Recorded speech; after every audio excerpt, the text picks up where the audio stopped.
Hello. Today is Good Friday.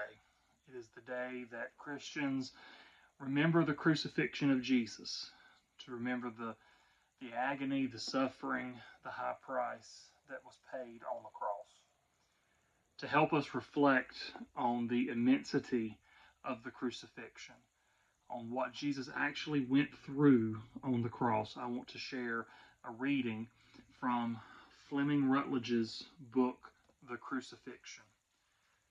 Hear these words. The first phase of a Roman execution was scourging. The lictors, Roman legionnaires assigned to this duty, used a whip made of leather cords to which small pieces of metal or bone had been fastened. Paintings of the scourging of Jesus always show him with a loincloth, but in fact the victim would have been naked, tied to a post in a position to expose the back and buttocks to maximum effect. With the first strokes of the scourge, skin would be pulled away and subcutaneous tissue exposed.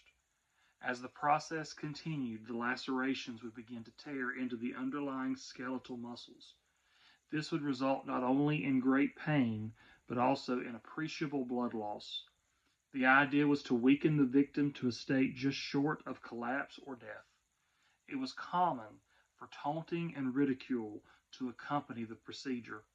In the case of Jesus, the New Testament tells us that a crown of thorns, a purple robe, and a mock scepter were added to intensify the mockery.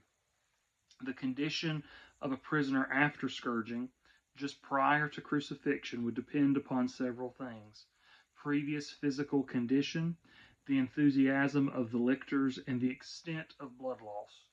In the case of Jesus, these things cannot be known, but the fact that he was apparently unable to carry the patibulum crossbar himself would indicate that he was probably in a severely weakened state, and he may have been close to hypovolemia or circulatory shock. Those being crucified were then paraded through the streets, exposing them to the full scorn of the population. When the procession reached the site of crucifixion, the victims would see before them the heavy upright wooden post, the stipes permanently in place, to which the patibulum was to be attached by a mortise and tenon joint.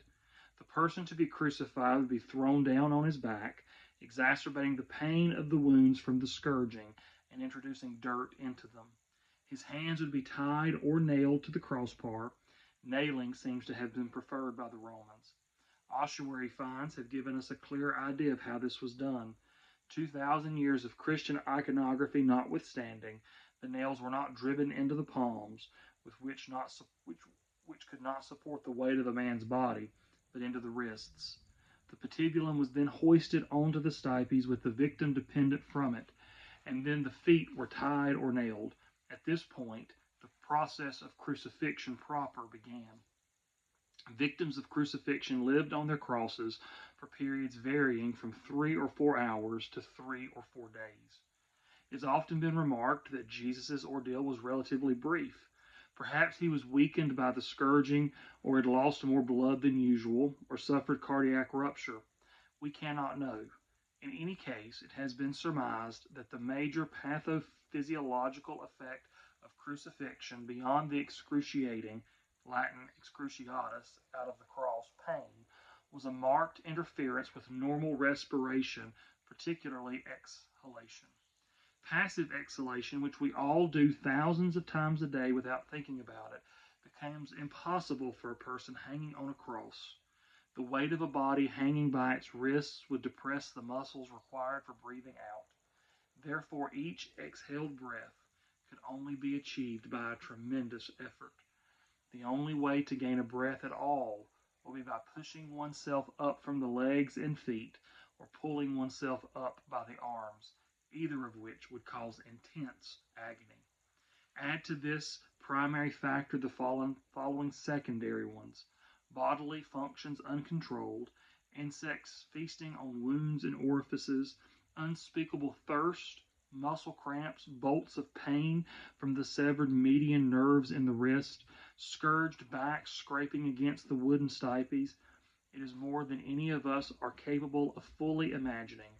the verbal abuse and other actions, such as spitting and throwing refuse by the spectators, Roman soldiers, and passersby, added the final touch. And yet the Bible says that he went to the cross out of love. Have a wonderful and blessed Good Friday.